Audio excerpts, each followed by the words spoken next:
devour them. But the creature bowed to the human instead. The villagers had always feared the forest.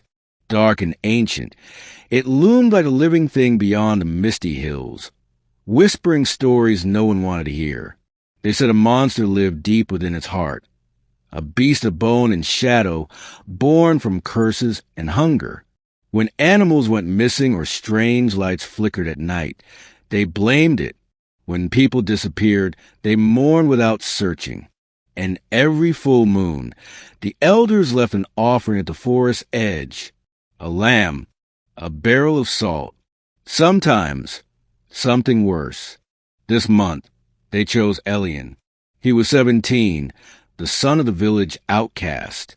Quiet, thoughtful, different. He didn't fight back when they dragged him to the clearing. He didn't cry. He only looked up at the moon with steady eyes, as if listening to something the rest of them couldn't hear. Devour him, the priest whispered into wind. Spare the rest. Then they left him. For a time, there was only silence. Then the trees shifted, groaned. Something massive moved in the dark. It stepped into the clearing like a god from a forgotten world, taller than the tallest man, its body wrapped in armor made of bark and bone. Its eyes burned like golden lanterns in the blackness. It was terrifying, beautiful, ancient. Elian looked up at it and whispered, "I'm not afraid of you." The creature paused. No one had ever spoken to it like that, not in centuries. "I know who you are," Elian said. "I've seen you in my dreams." The beast tilted its head, curious. It had come to devour. That was the pact. But something was different. This human, he smelled of old bloodlines, magic long forgotten. "I hear your thoughts," Elian murmured. "You were never meant to be a monster. They made you one, trapped you in this place, fed you fear so you would forget who you were." The creature growled low, but not in anger. Its massive limbs folded slightly. It studied him, felt something stir in its chest, a name, a vow, a memory. Elian stepped forward, unflinching. "They call you it or beast or thing in the forest. But your true name is buried beneath their fear, isn't it?" The wind trembled. Trees leaned closer. "You were a guardian once," Elian said, "not a destroyer."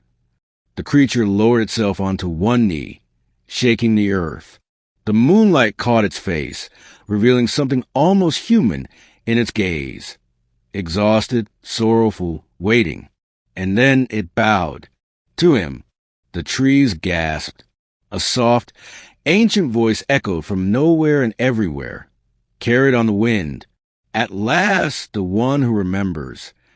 Elian reached out and touched its jagged brow. Warm, alive. Behind him, the villagers had returned, torches in hand. When they saw the beast kneeling, not devouring, they froze. What sorcery is this?" the priest stammered. The creature rose slowly, towering over them, but it did not roar. It stood beside Elian like a sentinel, protective. "He is not your offering," Elian said calmly. "He is your reckoning." The villagers began to tremble. "All these years," Elian continued, "you fed him your fear and violence, and it nearly consumed him. But he is awake now, and I will not let you bury the truth again." The priest stepped forward. "He is a monster." "No," Elian said. "He is what you made him. But I know what he can be." The creature let out a deep, echoing sound. Not a growl. Something older. A chant. A call. The forest answered.